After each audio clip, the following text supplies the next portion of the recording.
Nothing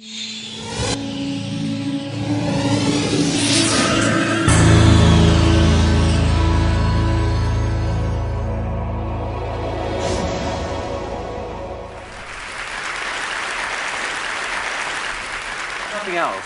At least I've discovered what it is we put our speakers through. Sweaty palms, sleepless nights, a wholly unnatural fear of clocks. I mean, it's quite brutal. And I'm also a little nervous about this. There are 9 billion humans coming our way. Now, the most optimistic dreams can get dented by the prospect of people plundering the planet. But recently, I've become intrigued by a different way of thinking of large human crowds, because there are circumstances where they can do something really cool. It's a phenomenon that I think any organization or individual can tap into. It's certainly impacted the way we think about TED's future and perhaps the world's future overall. So let's explore. The story starts with just a single person, a child, behaving a little strangely. This kid's known online as a little demon. He's doing tricks here, dance tricks, that probably no 6-year-old in history ever managed before. How did he learn them? And what drove him to spend the hundreds of hours of practice this must have taken? My step your game up, oh! Step your game up, oh!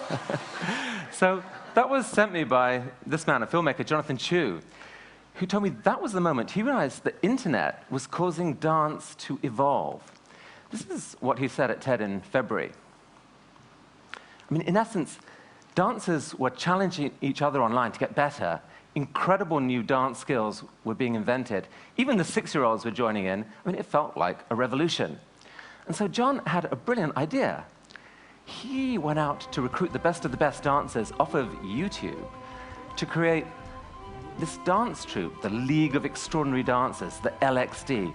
I mean, these kids were web-taught, but they were so good, they got to play the Oscars this year. And at TED here in February, their passion and brilliance just took our breath away. So this story of the evolution of dance seems strangely familiar. You know, a while after TED Talks started taking off, we noticed that speakers were starting to spend a lot more time in preparation. It was resulting in incredible new talks like these two, months of preparation crammed into 18 minutes, raising the bar cruelly for the next generation of speakers with the effects that we've seen this week. And it's not as if JJ and Jill actually ended their talk saying, step your game up, but they might as well have. So in both of these cases, you've got these cycles of improvement apparently driven by people watching web video. What is going on here? Well, I think it's the latest iteration of a phenomenon we can call crowd-accelerated innovation. And there are just 3 things you need for this thing to kick into gear. You could think of them as 3 dials on a giant wheel. You turn up the dials, the wheel starts to turn. And the first thing you need is a crowd, a group of people who share a common interest. The bigger the crowd, the more potential innovators there are. That's important. But actually, most people in the crowd occupy these other roles. They're creating the ecosystem from which innovation emerges. The second thing you need is light. You need clear, open visibility of what the best people in that crowd are capable of, because that is how you will learn, how you will be empowered to participate. And third, you need desire. You know, innovation's hard work. It's based on hundreds of hours of research, of practice. Absent desire, not going to happen. Now, here's an example, pre-internet, of this machine in action. Dancers at a street corner. You know, it's a crowd, a small one. But they can all obviously see what each other can do. And the desire part comes, I guess, from social status, right? Best dancer walks tall, gets the best date. There's probably going to be some innovation happening here. But on the web, all 3 dials are ratcheted right up. The dance community is now global. There's millions connected.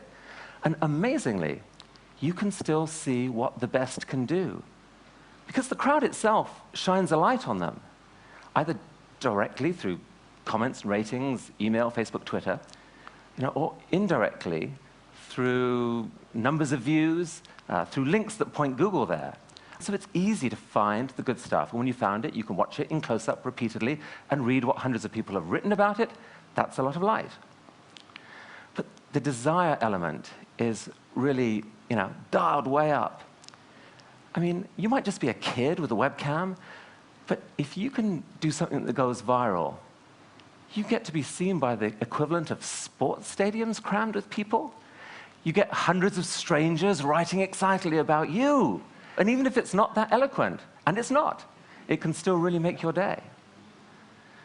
So this possibility of a new type of global recognition, I think is driving huge amounts of effort. And it's important to note that it's not just the stars who are benefiting. Because you can see the best, everyone can learn. Also, the system is self-fueling. It's the crowd that shines the light and fuels the desire. But the light and desire are a lethal 1-2 combination that attract new people to the crowd. So this is a model that pretty much any organization could use to try and nurture its own cycle of crowd-accelerated innovation. Invite the crowd, let in the light, dial up the desire. And the hardest part about that is probably the light, because it means you have to open up. You have to show your stuff to the world. It's by giving away what you think is your deepest secret that maybe millions of people are empowered to help improve it. And very happily, there's one class of people who really can't make use of this tool. The dark side of the web is allergic to the light. I don't think we're going to see terrorists, for example, publishing their plans online and saying to the world, please, could you help us to actually make them work this time?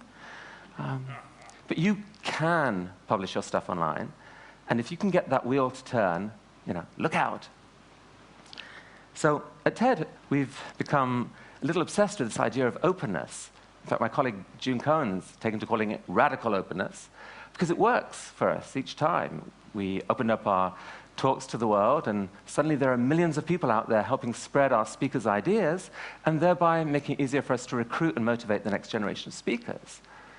By opening up our translation program, thousands of heroic volunteers, some of them watching online right now, and thank you, have translated our talks into more than 70 languages, thereby tripling our viewership in non-English speaking countries. By giving away our TEDx brand, we suddenly have 1,000+ live experiments in the art of spreading ideas. And these organizers, they're seeing each other, they're learning from each other. We are learning from them. We're getting great talks back from them. The wheel is turning. Okay, step back a minute. I mean, it's really not news for me to tell you that innovation emerges out of groups. We've heard that this week. This romantic notion of the lone genius with a eureka moment that changes the world is misleading. Even he said that, and he would know. We're a social species. We spark off each other. It's also not news to say that the internet has accelerated innovation. For the past 15 years, powerful communities have been connecting online, sparking off each other. If you take programmers, the whole open source movement is a fantastic instance of crowd-accelerated innovation. But what's key here is that the reason these groups have been able to connect is because their work output is of the type that can be easily shared digitally. A picture, a music file, software. And that's why, what I'm excited about, or what I think is underreported, is the significance of the rise of online video. This is the technology that's going to allow the rest of the world's talents to be shared digitally, thereby launching a whole new cycle of crowd-accelerated innovation. The first few years of the web were pretty much video-free. For this reason, video files are huge. The web couldn't handle them. But in the last 10 years, bandwidth has exploded 100-fold. Suddenly, here we are. Humanity watches 80 million hours of YouTube every day. Cisco actually estimates that within 4 years, more than 90% of the web's data will be video. If it's all puppies, porn, and piracy, we're doomed. I don't think it will be. Video is high bandwidth for a reason. It packs a huge amount of data, and our brains are uniquely wired to decode it. Here, let me introduce you to Sam Haber. He's a unicyclist. Before YouTube, there was no way for him to discover his sport's true potential. Because you can't communicate this stuff in words, right? But looking at video clips posted by strangers, a world of possibility opens up for him. Suddenly he starts to emulate and then to innovate, and a global community of unicyclists discover each other online, inspire each other to greatness. And there are thousands of other examples of this happening, of video-driven evolution of skills, ranging from the physical to the artful. And I have to tell you, as a former publisher of hobbyist magazines, I find this strangely beautiful. I mean, there's a lot of passion right here on this screen. But if Rube Goldberg machines and video poetry aren't quite your cup of tea, how about this?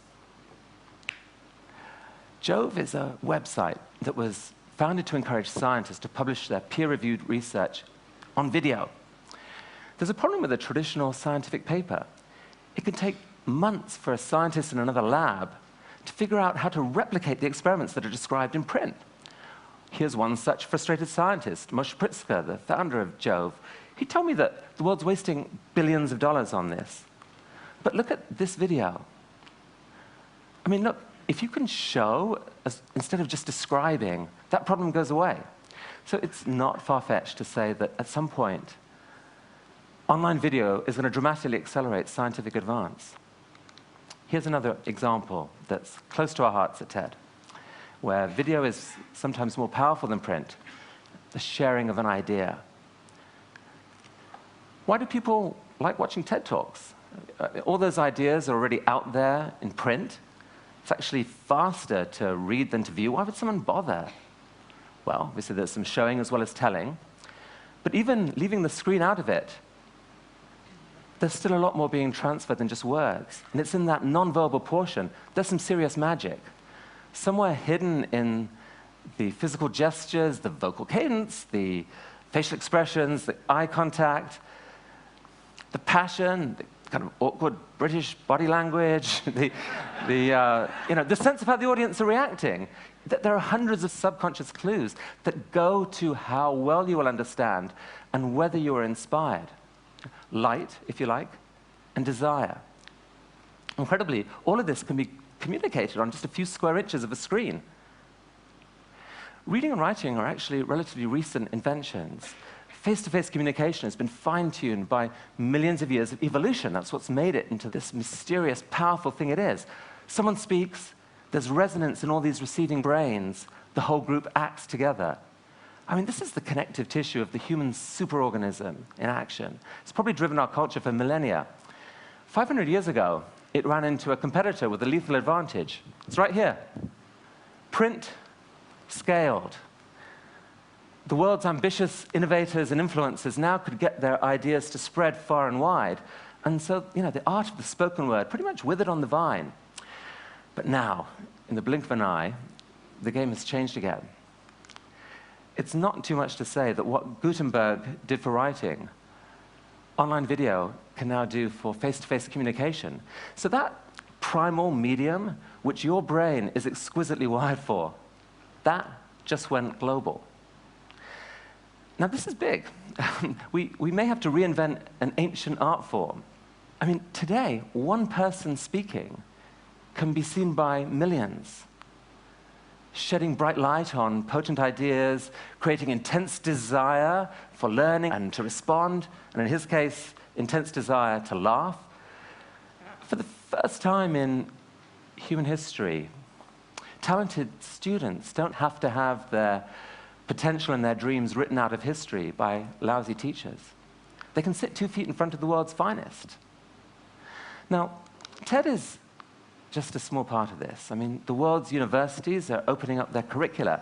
Thousands of individuals and organizations are sharing their knowledge and data online.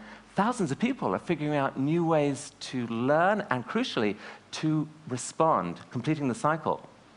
And so, as we've thought about this, it's become clear to us what the next stage of TED's evolution has to be. TED Talks can't be a one-way process, one to many. Our future is many to many. So we're dreaming of ways to make it easier for you, the global TED community, to respond to speakers, to contribute your own ideas, maybe even your own TED Talks, and to help shine a light on the very best of what's out there. Because if we can bubble up the very best from a vastly larger pool, this wheel turns. Now, is it possible to imagine a similar process to this happening to global education overall? I mean, does it have to be this painful, top-down process? Why not a self-fueling cycle in which we all can participate? It's the participation age, right? Schools can't be silos. We can't stop learning age 21. What if, in the coming crowd of 9 billion, what if that crowd could learn enough to be net contributors instead of net plunderers? That changes everything, right? I mean, that would take more teachers than we've ever had. But the good news is, they are out there. They're in the crowd, and the crowd is switching on lights, and we can see them for the first time, not as an undifferentiated mass of strangers, but as individuals we can learn from. Who's the teacher? You're the teacher. You're part of the crowd that may be about to launch the biggest learning cycle in human history, a cycle capable of carrying all of us to a smarter, wiser, more beautiful place. Here's a group of kids in a village in Pakistan, near where I grew up. Within 5 years, each of these kids is going to have access to a cell phone capable of full-on web video and capable of uploading video to the web. I mean, is it crazy to think that this girl on the back at the right, in 15 years, might be sharing the idea that keeps the world beautiful for your grandchildren? It's not crazy. It's actually happening right now. I want to introduce you to a good friend of Ted who just happens to live in Africa's biggest shantytown. Hi, my name is Christopher Macau. I'm one of the organizers of TEDx Kibera. There are so many good things which are happening right here in Kibera. There is a self-help group. They turn a trash place into a garden. The same spot, it was a crime spot whereby people were being robbed. They are using the same trash to form green manure. The same trash site is feeding more than 30 families. We have our own film school. They are using flip cameras to record, edit, and reporting to their own channel, Kibera TV. Because of scarcity of land, we are using the sacks to grow vegetables and also able to save on the cost of living. Changes happens when we see things in a different way. Today, I see Kibera in a different way. My message to TED Global and the entire world is Kibera is a hotbed of innovation and ideas.